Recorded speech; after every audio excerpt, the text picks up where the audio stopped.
Hello and welcome to the beta version of Grand Tactician, the Civil War. In today's video we'll take a quick look at the historic battles that come with the game. The historic battles are basically standalone battle scenarios which you can play without going to the campaign of the game. These scenarios provide a historic starting point for the battle, including the order of battle, deployment of troops, and the commanders involved. Today, let's use Gettysburg battle in this video, playing as the Union Army of the Potomac with George Gordon Meade in command.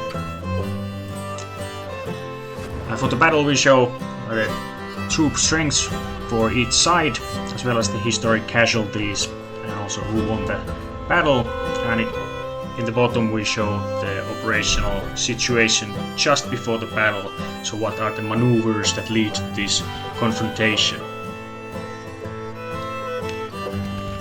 As we play Union, we can have two optional AI settings for the Confederacy. We can have them follow the historical course of action taken by Lee in Gettysburg, or we could use dynamic AI. The difference here is that with the historical setting, Lee will follow the tactics he employed in 1863, and the troop movements and movement delays there are somewhat historical.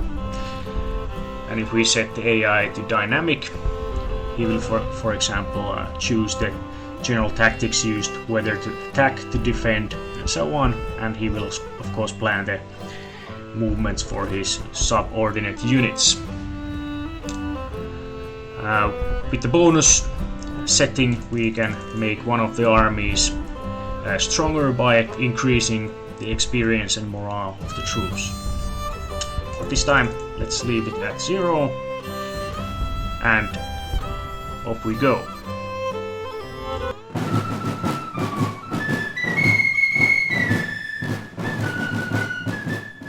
Entering the battle, the first thing you see is the briefing and historical background information. And also, if you have been watching the previous videos, you know that we have added this new optional font that replaces the handwritten cursive, so it could be easier to read for a number of players. And here the information for us is that Major General Joseph Fighting Joe Hooker is relieved from command, and George Gordon Meade is now the new commander of Army of the Potomac, and his first assignment is of course to fight Lee, who has invaded north all the way to Pennsylvania. When we look at the disposition of our units, let's clear the map a bit from the fog of war visualization. We see that we only have a small amount of units available for us. So here we got one cavalry division under Brigadier General Buford, a bit shy 3,000 cavalrymen, and a battery of artillery. And then already we have the first infantry units arriving from the south, this being the 1st Corps and the 1st Division under Wadsworth. And we also know from history that General Heath is attacking along the Chambersburg Pike, and he should be reaching McPherson's Ridge shortly. So we will need to use the cavalry to delay Heath in order to get the infantry from the south to join the battle and form up good defensive positions before the enemy can get grasp of the high ground and then push all the way to Gettysburg. And the other units arriving after 1st Corps, which will be coming in a division by division manner during coming hours, we have the 11th Corps under Oliver Howard. It should be some 2 hours away from the battlefield, and from there on The next units will take a bit longer, and it will be evening when we will receive 2nd and 12th Corps and so on. And regarding the cavalry corps, we only have the 1st Division available, and the 2 others will be arriving in a couple of days.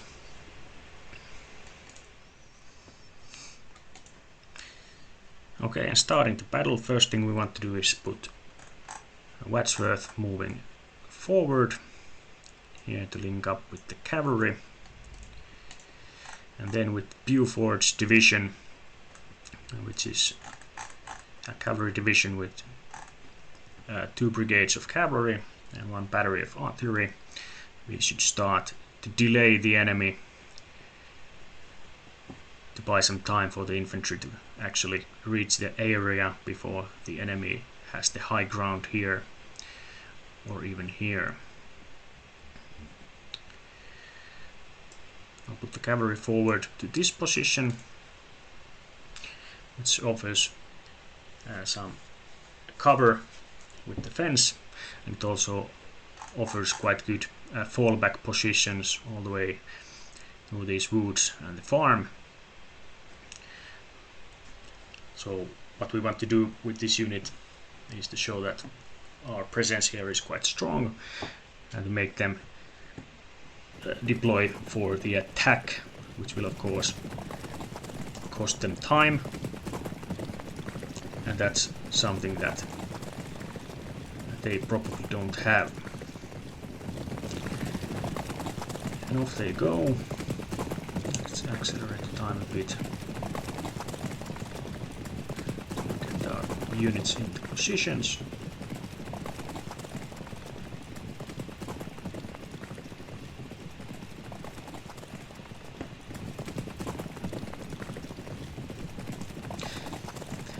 And even though Buford's division is only some 3,000 soldiers strong, we have a couple of advantages.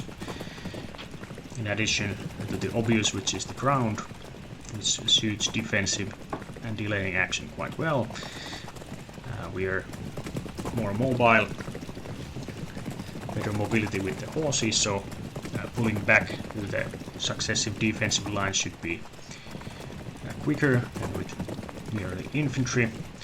And then we also have these quite rapid firing carbines,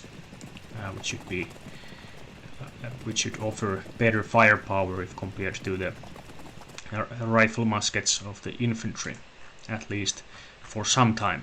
It does burn the ammunition quite quickly. And then we should dismount the infantry. We can take positions there behind the fence. And now we just need to wait what the enemy will do.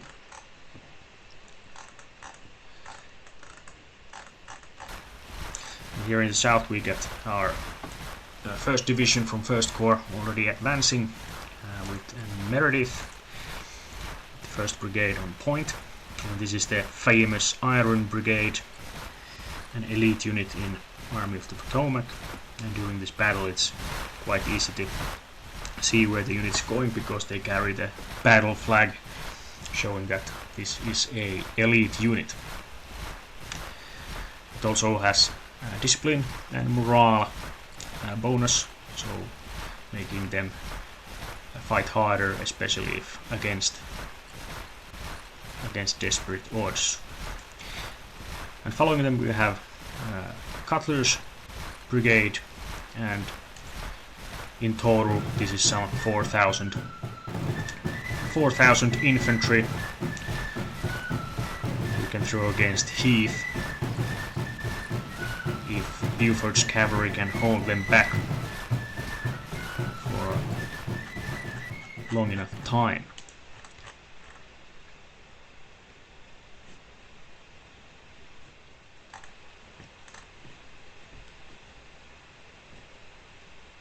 And here we already see the first enemy units reaching Hare Ridge, and they're already deploying to line, and we see some artillery moving off the road, so looks like they're starting to deploy for their battle.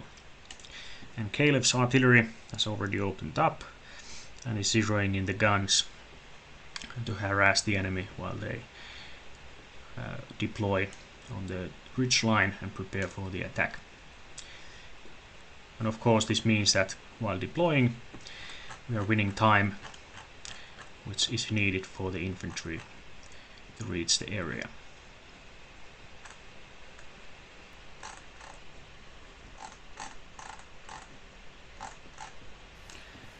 And looking at the ground from First Corps perspective, marching on the Emmitsburg road. On the right side we have the Round Tops and the Devil's Den, which were famous fighting sites during the second day of the Battle of Gettysburg. And here we have the Wheatfield Road, and on the right side we see the north-south aligned cemetery ridge with the angle and a clump of trees here. And here north of the cemetery ridge we got the town of Gettysburg, where all these roads converge. And northeast we got the seminary ridge running with the Lutheran seminary standing here on the hill. On the right side we got the Oak Hill or Oak Ridge, Oak Hill, yeah, and on the left side we have McPherson Ridge, and beyond that we got the Hare Ridge.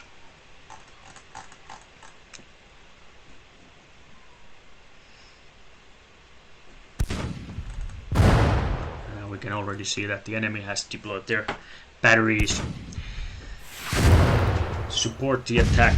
The infantry still seems to be moving into position.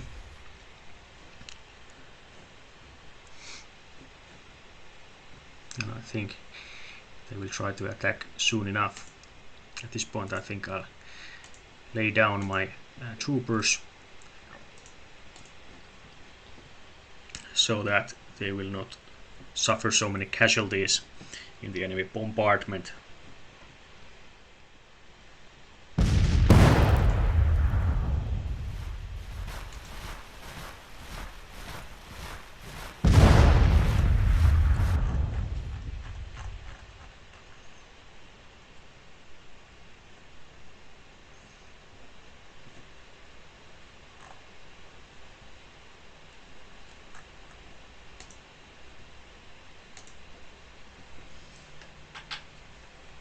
Now we have Howard's Corps arriving with some 8,800 men coming here from the south along the Taneytown Road, already deploying there. I think I'll move them first all the way to this area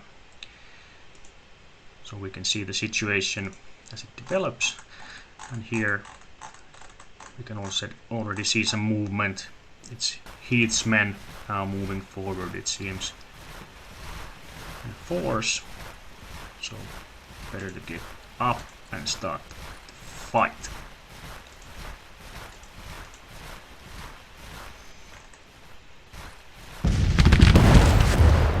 There we go, fight is on. Let's see how the delaying action plays out.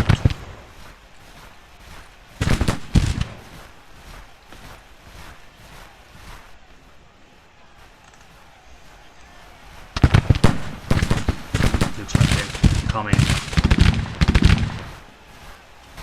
along the road, and from our perspective from the left side,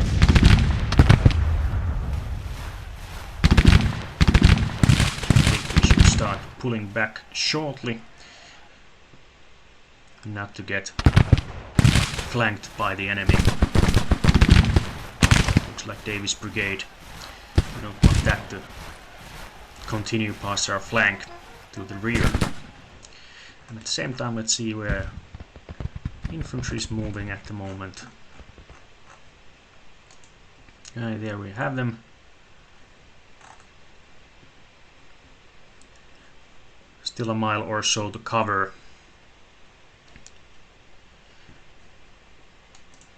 And here Howard's Corps is already deploying to move out. Orders are being distributed.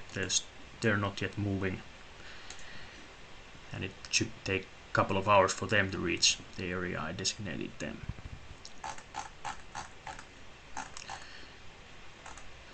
Okay. To not get flanked, I think I'll first pull back Devin.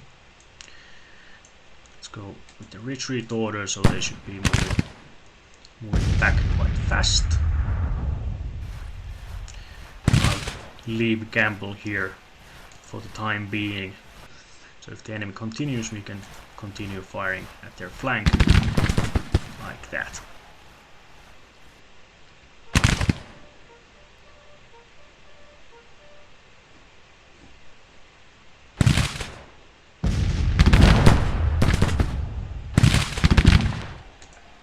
Let's see if we can go in faster.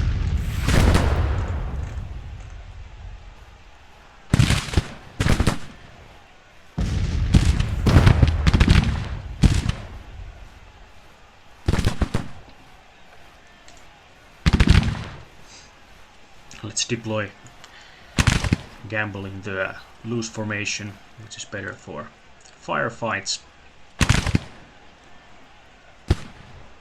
Try to keep the enemy under fire so that Devin can climb up the hill and reposition himself. Here was the one brigade we saw advancing. I think I'll put Devin more to the left to see if they can catch this brigade advancing here on the left. It's currently not seen by our men.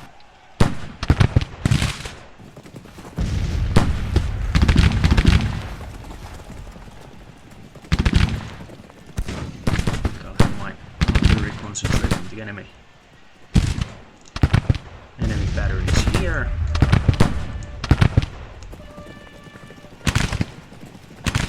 Okay, Devin is on move. Looks like another division from the 1st Corps has arrived. Let's go check that out. Here we have the 1st Division moving. The 2nd one is arriving right here. Under Robinson, let's also move him forward all the way here.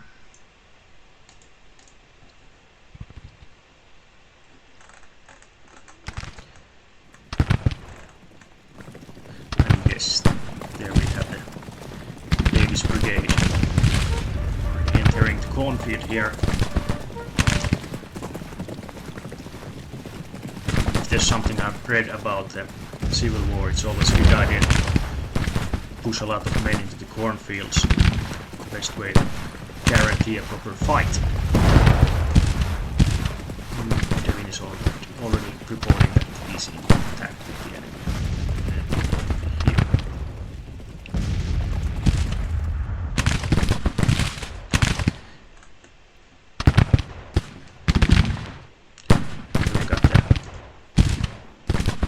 Enemy brigades moving past us. It's best to start falling back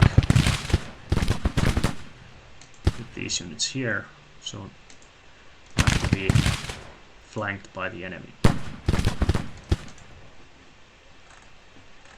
And it's now Devin's turn. Okay, I don't like the sound of that. Sound coming from that cornfield.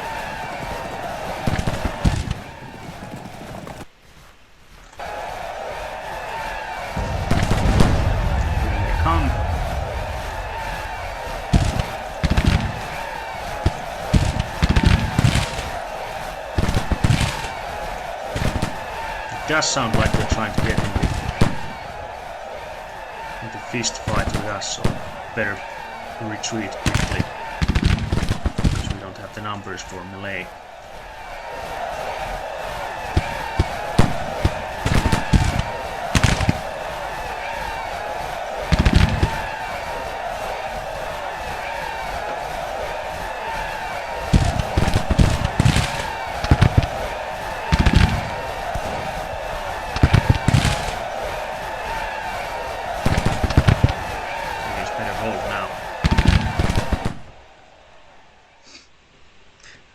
It's now 10 o'clock, and on the northern edge of Cemetery Ridge we can see the 1st Division marching, the Iron Brigade on point. Not much to cover anymore, but here things have gone bad.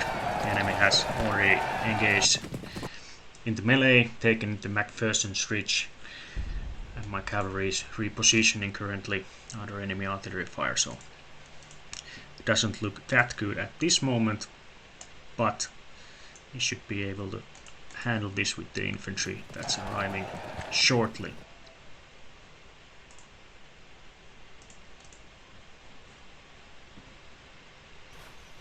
Start preparing the orders already, so let's give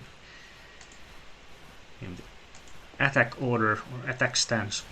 This means that the AI will start attacking towards his objective, pushing the enemy aside when the order is given.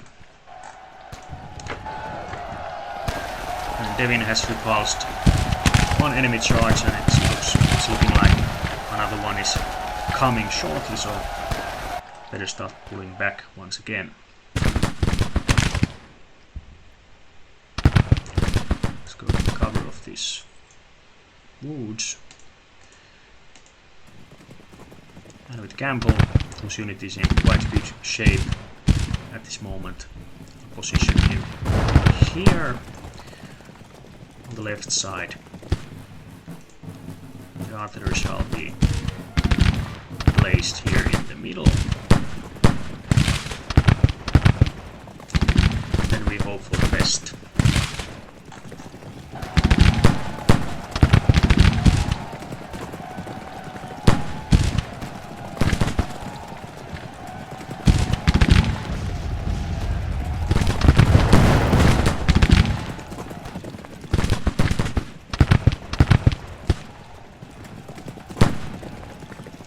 So we repulsed one brigade, another one moving their left here. Pettigrew in control of the high ground, but not for long. He shall be repulsed by these guys very shortly.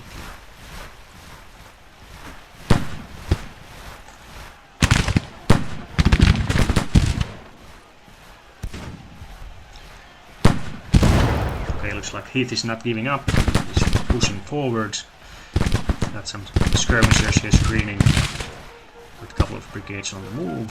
And here we have the 1st Division already deploying, and let's put them forward. Their task is to recapture McPherson's Ridge and brush aside the remaining infantry there.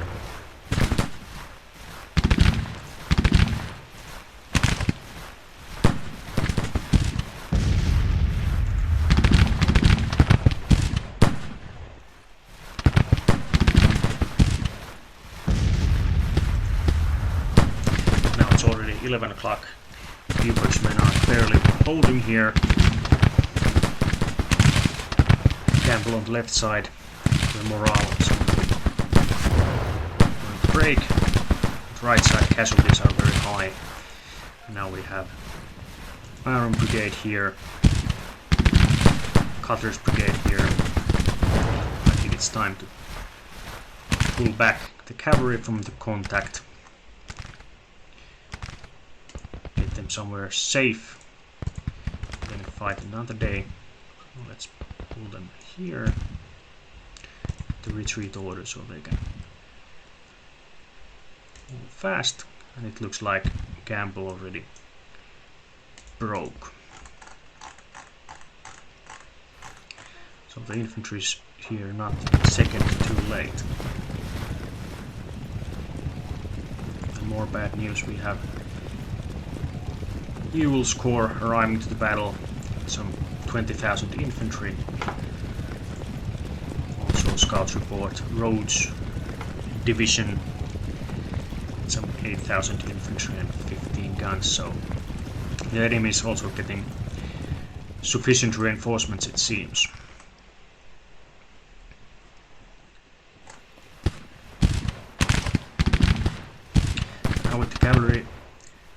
the way. We have the infantry division advancing here, behind that screen of skirmishers against the enemies on this ridge. There seem to be 3 brigades in line, but I think they're tired. I think they have suffered so many losses that we should be able to repulse them and push them back, especially with the Iron Brigade here.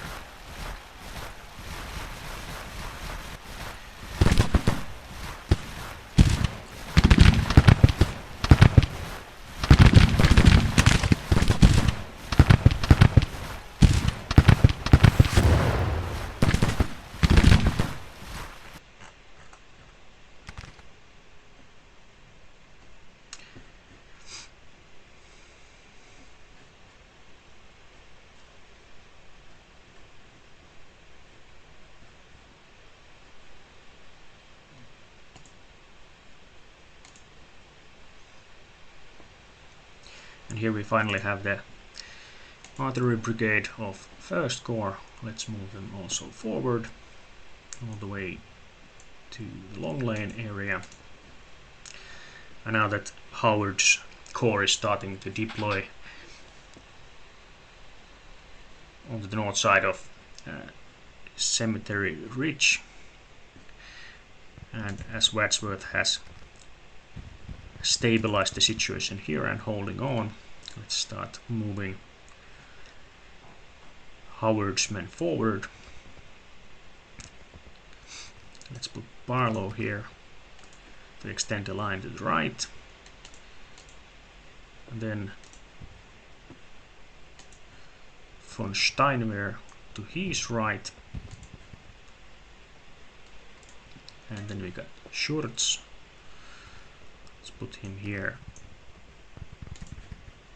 also north of Gettysburg, and Osborne, which is the Artillery Brigade. Let's deploy them forward here. So they start moving now. Robinson is moving to link up with Wadsworth. So everything is in order here, it seems. And here we have the Iron Brigade pushing on.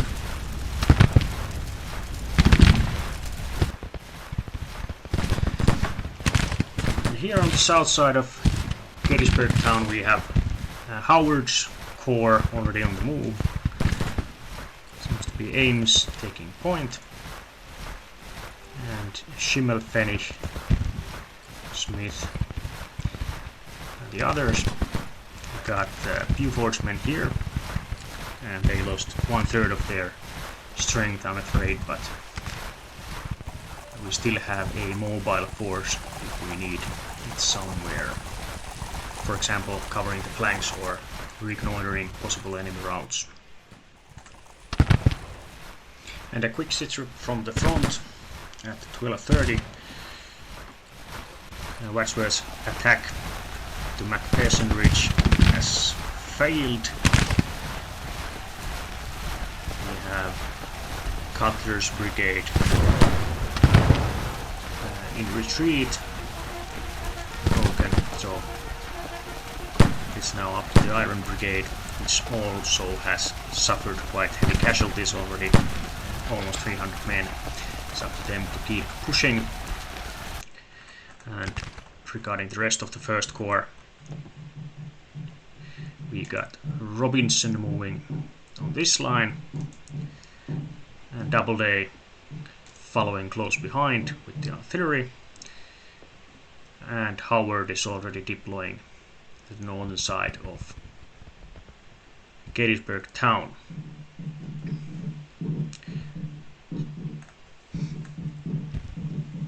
So they should be just in time.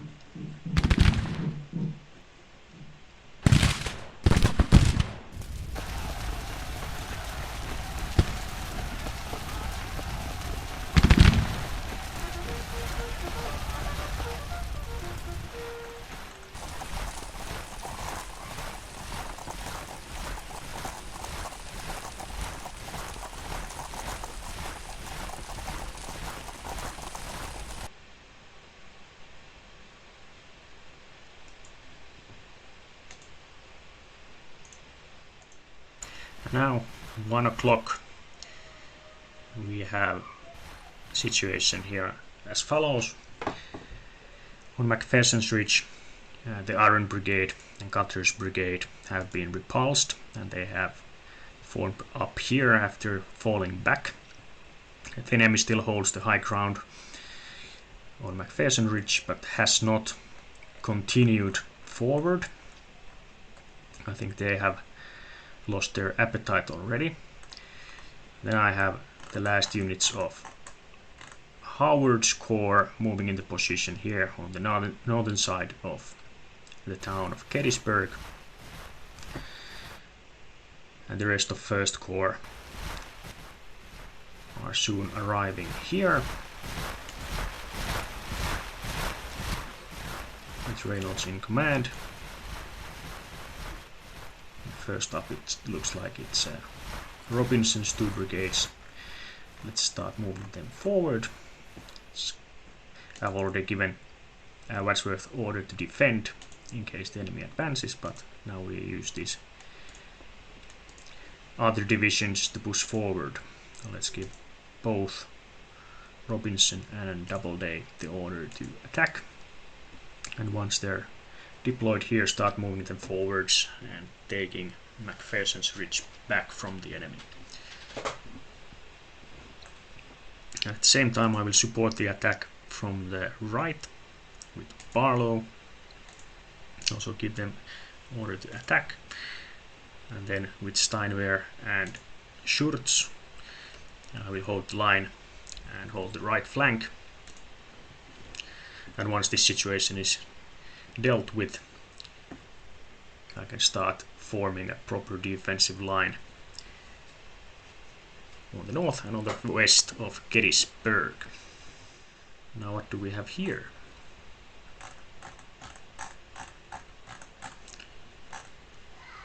Looks like some movement from the north. Okay, better check this. Let's give Schurz the order to defend and push him forward to check this advance. And we could do the same with von Steinwehr. They should also get defensive orders.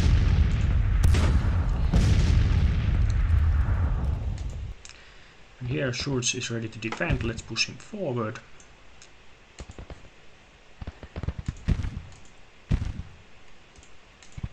Also von Steinwehr is ready, so let's also push him forward in line with Schurz. And Barlow is ready to attack, so let's push him to these woods to put some pressure on the enemy while the rest of the 1st Corps is deploying. We also have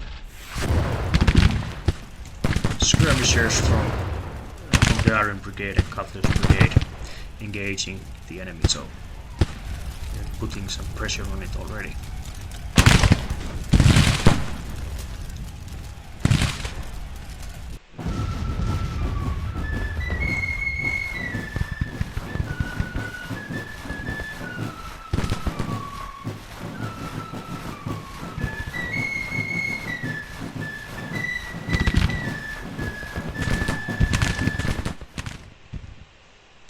Now to quickly describe the movements that's ongoing at the moment.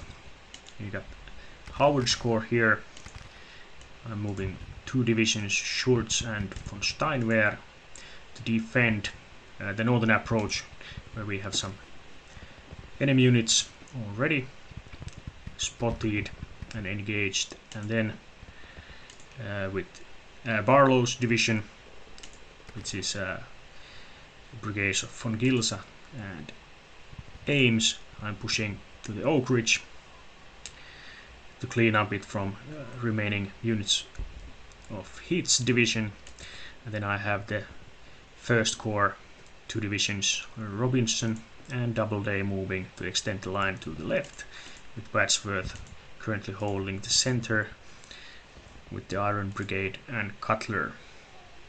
And the latter from these, the Cutler has received a lot of casualties in the fighting, They advanced the first time up to McPherson's Ridge, but now it seems that the enemy is giving in. Meade's brigade seemingly low on ammunition already. Back. Here we got Barlow starting the engagement with these skirmishers.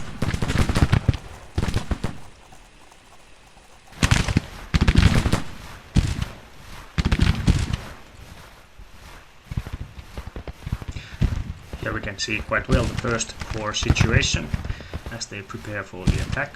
We have some skirmishing here in the wood line and 2 divisions moving to their attack positions. Robinson already starting his move forward. Here we got Doubleday deploying to their left. And I'm going to push him also forward through this axis. So in case there's any enemies reinforcing the battle from the direction of Cashtown Road, we could check those as well. It just takes some time to get the last brigades into position. So we just have to wait a bit. Also we have the artillery moving here to better positions to support this attack.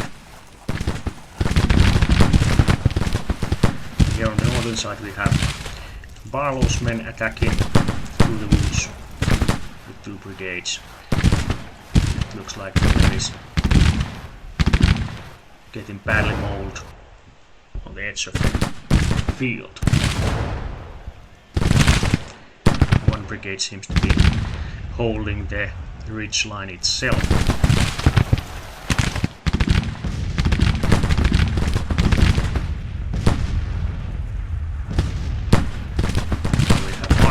Brigade disengaging or fleeing. Okay, and we've got some movement also here. Doubleday's division has just arrived in the area, so I think it's a good idea to deploy them in a single line, push them more to the west, check this advance. Well, I think Robinson can handle this situation. McPherson's Ridge has already changed ownership.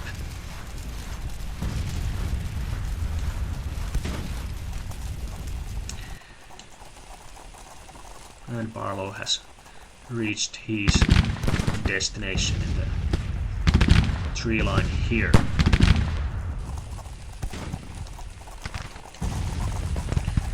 Regarding Wadsworth's command, I think we will move that one forward as well. So let's take them off from the stance and move them here to support Robinson's attack.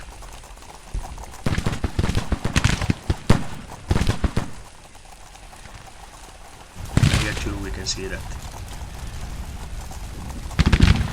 the enemy is falling back.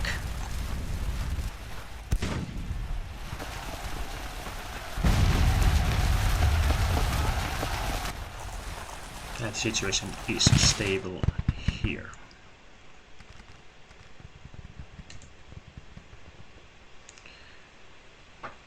Doubleday should be moving forward to this forest, attacking, and Wainwright is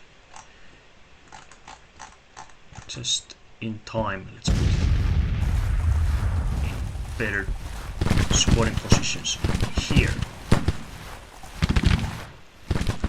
Okay, and we have a couple of fresh units coming from this direction. Should be Bender's division. Okay, Doubleday's already engaged and starting to deploy his troops for the attack. With the skirmisher going forward. And with Doubleday advancing against the historic battle demonstration, Like said, the game is a beta version, so we still got a legion of bugs to fix and balancing to do, plus playable content to add.